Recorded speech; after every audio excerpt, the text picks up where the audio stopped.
प्यारे दोस्तों, आज हम आपके साथ एक ऐसा सच्चा और दिल दहला देने वाला वाकया शेयर करने जा रहे हैं जिसे सुनकर आपके पैरों तले जमीन खिसक जाएगी और आप सोचने पर मजबूर हो जाएंगे कि क्या वाकई ऐसा भी हो सकता है। एक बेवा माँ की 3 जवान बेटियां जिनकी अभी शादी भी नहीं हुई थी, अचानक उम्मीद से हो गई ना। उनका बाहर आना जाना था, न किसी से मेल जोल। फिर सवाल यह पैदा होता है, आखिर वो कौन है जिसने ये सब किया? क्या वो उनका अपना सगा बाप था, या कोई सौतेला भाई, या शायद चाचा या मामा खालू, या कोई और करीबी रिश्ता जिस पर भरोसा था, जो घर का फर्द था और जिससे कभी ऐसी उम्मीद ना थी। यह वाकया ऐसा है जिसने पूरे गांव को हिलाकर रख दिया।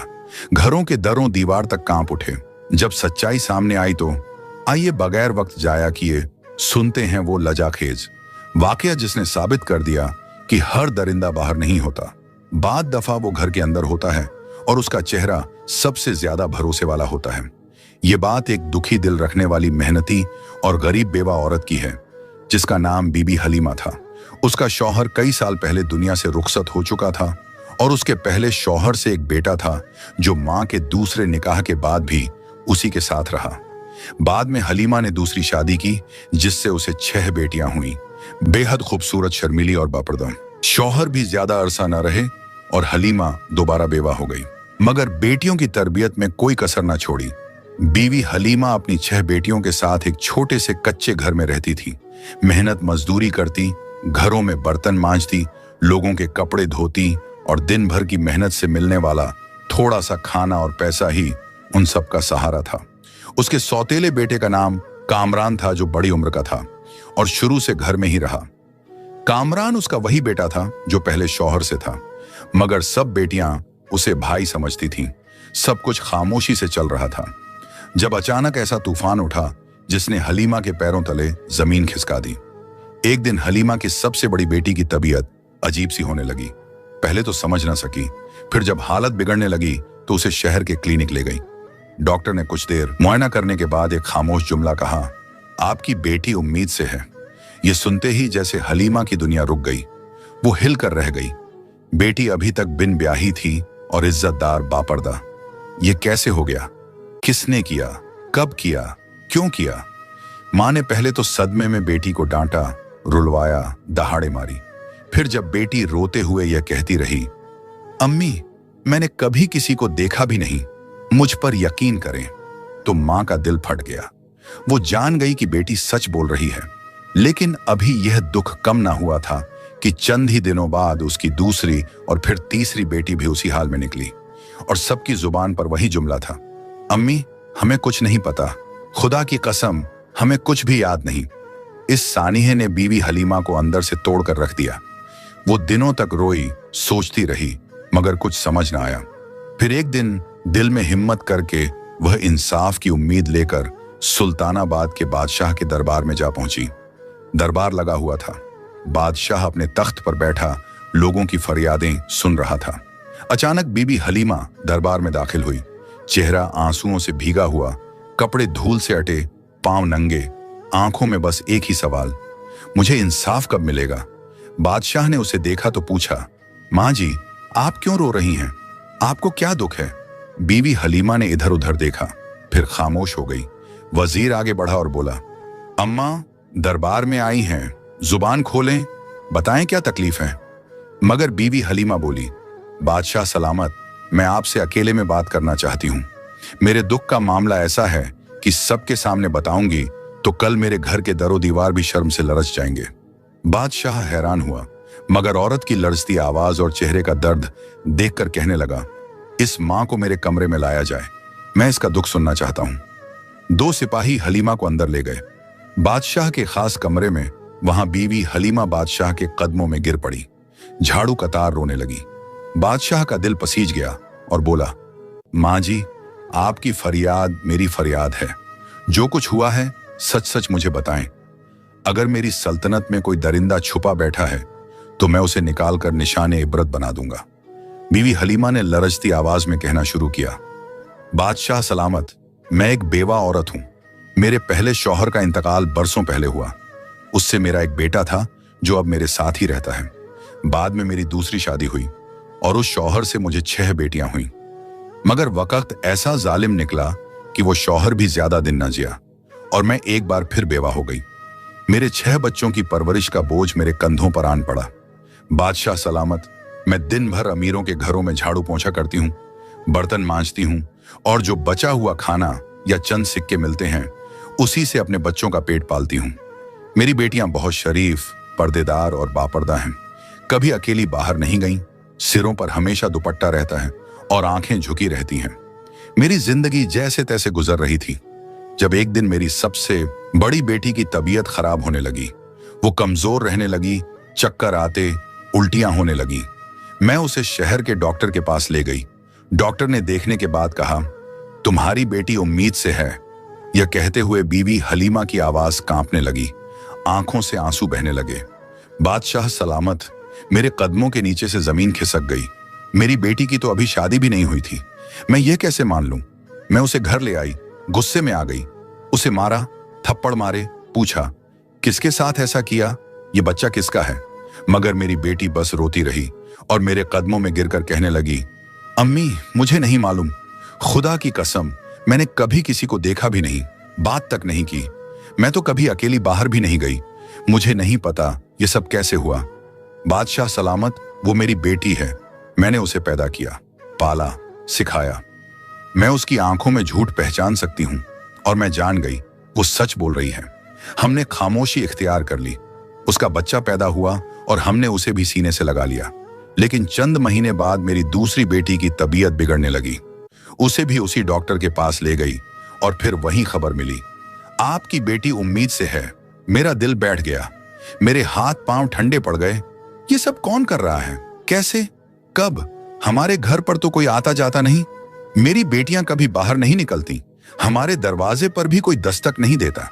और बादशाह सलामत, जैसे यह काफी नहीं था, कुछ दिन बाद मेरी तीसरी बेटी की तबीयत खराब हुई और वह भी उम्मीद से निकली। मैंने सब्र किया, चुपचाप अल्लाह से फरियाद की, या अल्लाह मुझे बता दे ये सब कौन कर रहा है। लेकिन सच छुपा रहा, कोई निशान न मिला। अब मेरे सब्र का पैमाना लबरेज हो चुका है।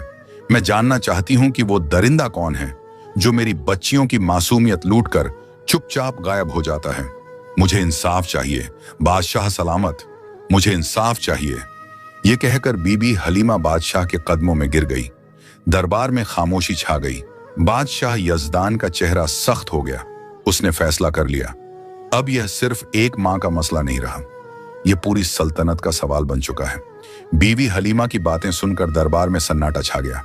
बादशाह यजदान अपनी जगह से उठा और गहरी सांस लेकर बोला, अम्मा तुम अब आकर बोली हो जब 3 बेटियों की जिंदगियां बर्बाद हो चुकी।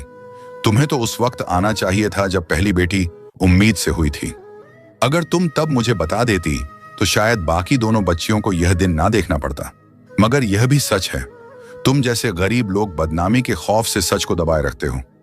अपनी बेटियों की इज्जत बचाने के लिए खुद जहर पी लेते हो और जब यह जहर अंदर ही अंदर काटने लगता है तब तुम चीखने पर मजबूर होते हो।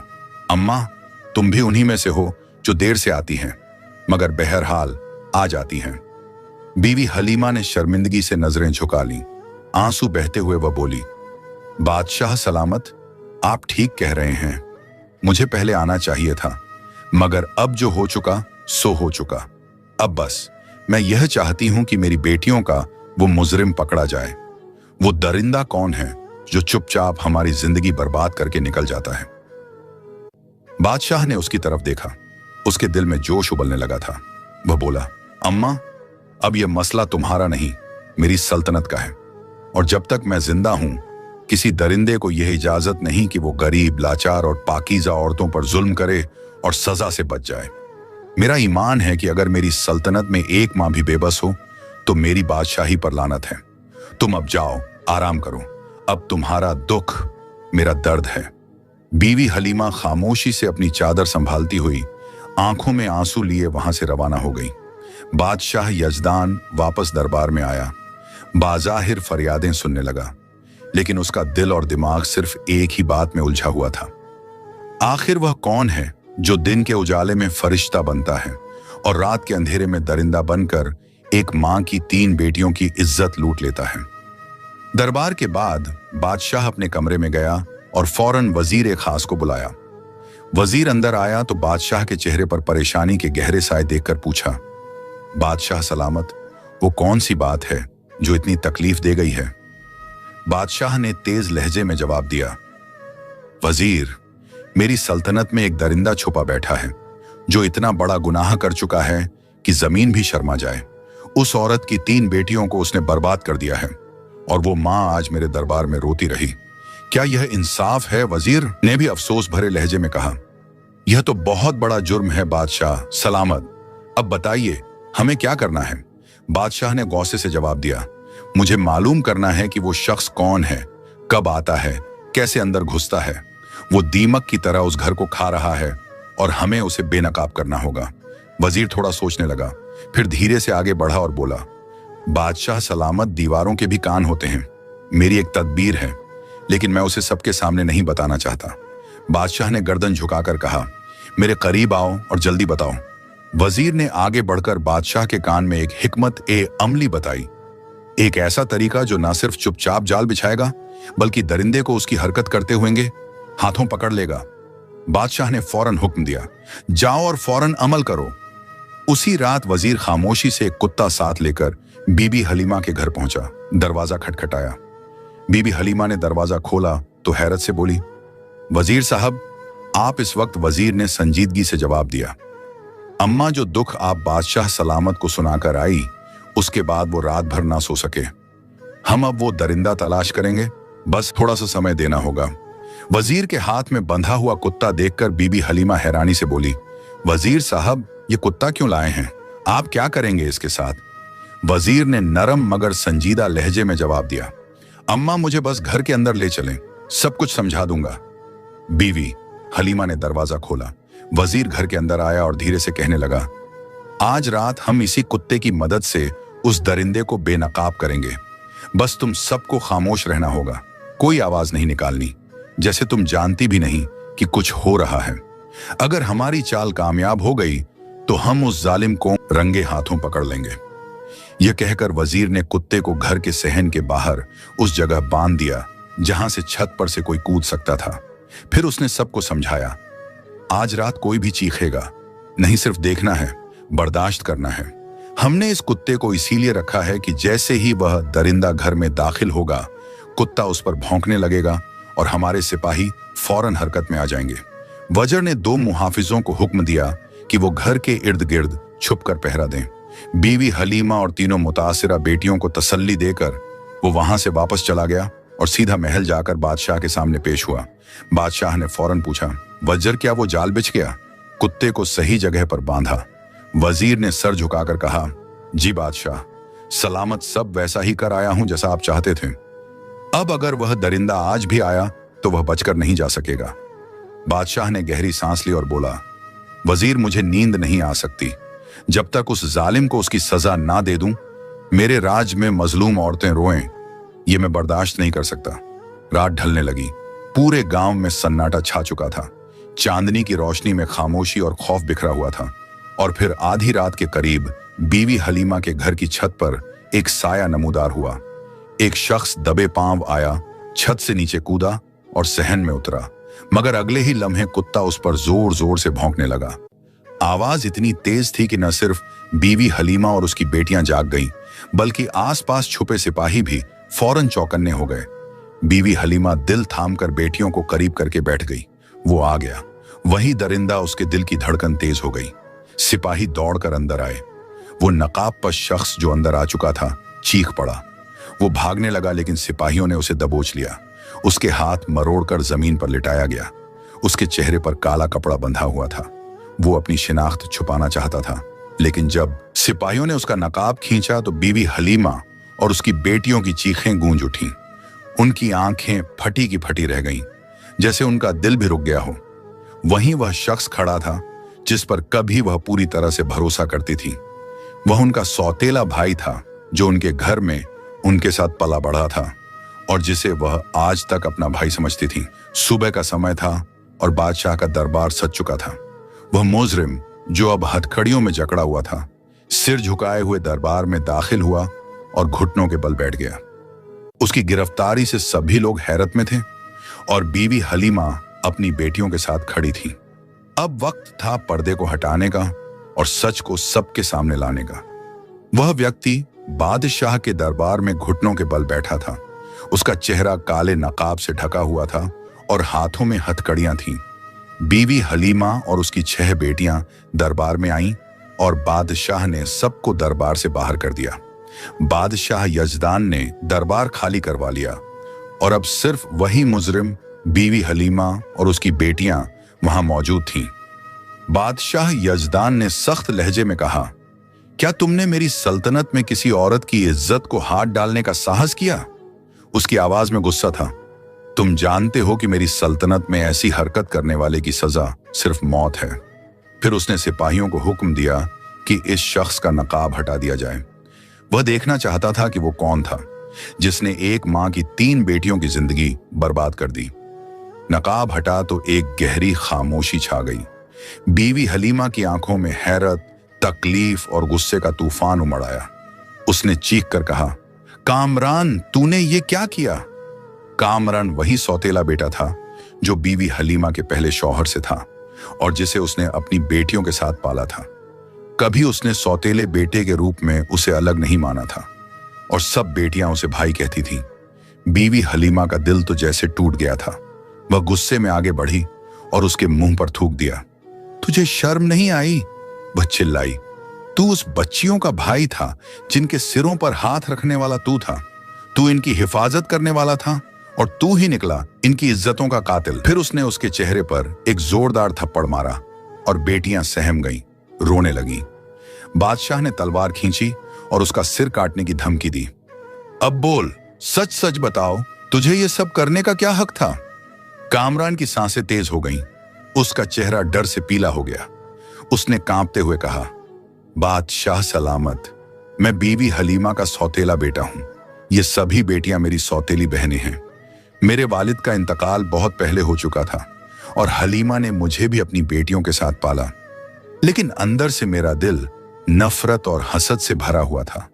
जब बेटियां जवान होने लगीं और उनकी खूबसूरती बढ़ी, तब मेरी नीयत खराब हो गई। मैं जानता था कि वे कभी मुझे अपना नहीं सकती, लेकिन फिर भी मैंने अपनी हवस को बढ़ने दिया। मैंने सोचा कि अगर मुझे मौका मिले तो मैं उन्हें अपनी हवस का शिकार बना सकता हूं और कोई मुझे पकड़ नहीं सकेगा। इस तरह कामरान ने अपनी सारी गंदगी को बादशाह के सामने उगल दिया, लेकिन बीवी हलीमा और उसकी बेटियों के लिए यह सच कभी भी आसानी से स्वीकार नहीं किया जा सकता था। कामरान ने इकरार करते हुए सर झुकाया और कहा, मैं वो जड़ी बूटियां हकीम से लेता जो सूंघने से इंसान 4 घंटे के लिए बेहोश हो जाता है। रात के अंधेरे में मैं छत से नीचे उतरता, भाभी और उसकी बेटियों को वो बूटियां सूंघा देता और सब बेहोश हो जाती। फिर मैं जिस बहन के साथ अपनी हवस पूरी करना चाहता उस पर जुल्म करता, उसे उसी तरह दोबारा कपड़े पहना देता ताकि उसे सुबह होश आए तो किसी चीज का इल्म ना हो। मैं वापस ऊपर चला जाता और दिन भर सब नॉर्मल रहता, किसी को कुछ पता ना चलता। ये गुनाह मैंने बार बार किया। कई महीनों तक अगर आज रात छत पर बंधा वो कुत्ता नजर आकर मुझे शक हो जाता कि जाल बिछाया गया है तो मैं वापस चला जाता, लेकिन मैं समझा यह कुत्ता शायद पालने के लिए लाया गया होगा। मेरा ध्यान तो अपनी हैवानियत पर था, इसलिए मैं आ गया और पकड़ा गया। इतना कहकर वो खामोश हो गया। दरबार में गहरी खामोशी छा गई।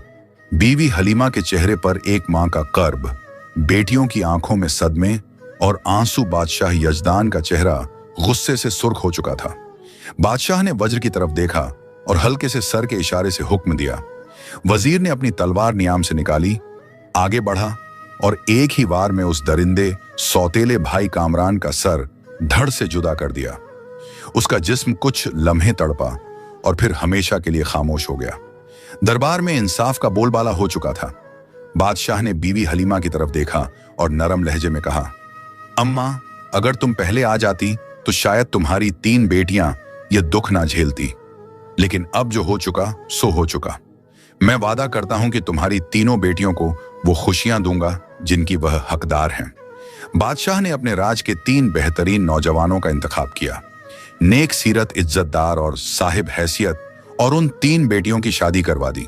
जेहेज सोना, चांदी, मालव दौलत सब कुछ दिया गया। बीवी हलीमा बादशाह के कदमों में गिरकर रोने लगी और बार बार शुक्रिया अदा करती गई। बादशाह ने उसका सर थाम कर कहा, अब जब तुम्हारी बाकी 3 बेटियां और जवान होंगी तो मुझे जरूर बताना। मैं उनके लिए भी इज्जतदार रिश्ते देखूंगा। मेरी सल्तनत में कोई बेटी अकेली नहीं। हर मजलूम माँ मेरी माँ है और हर बेटी मेरी बेटी। और यूं एक इंसाफ पसंद ने एक मजलूम माँ को उसका हक दिलाया और एक दरिंदे को उसके गुनाह की बदतरीन सजा दी। अगर आप पर जुल्म हो रहा है तो खामोशी, बदनामी का खौफ या समाज की परवाह मत कीजिए। जुल्म के खिलाफ बोलिए, हक के लिए खड़ी हो जाइए, क्योंकि अगर आप चुप रहे तो यह दुनिया आपका सब कुछ निगल जाएगी। जो शख्स किसी मजलूम की मदद करता है, अल्लाह ताला उसकी मदद करता है। हदीस मुस्लिम। तुम में से बेहतरीन वो है जो अपने खानदान के लिए बेहतरीन हो, और मैं तुम में से अपने खानदान के लिए सबसे बेहतर हूं। हदीस तिर्मिजी। ऐ अल्लाह, मेरी इस कहानी को नेक असरात देने वाली बना और इसके जरिए हर सुनने वाले को हिदायत नसीब कर। अगर आपको हमारी यह कहानी पसंद आई हो तो बराएम लाइक करें, अपने दोस्तों के साथ शेयर करें और सब्सक्राइब करना ना भूलें, ताकि आपको इस तरह की मजीदा दिलचस्प कहानियां मिलती रहें।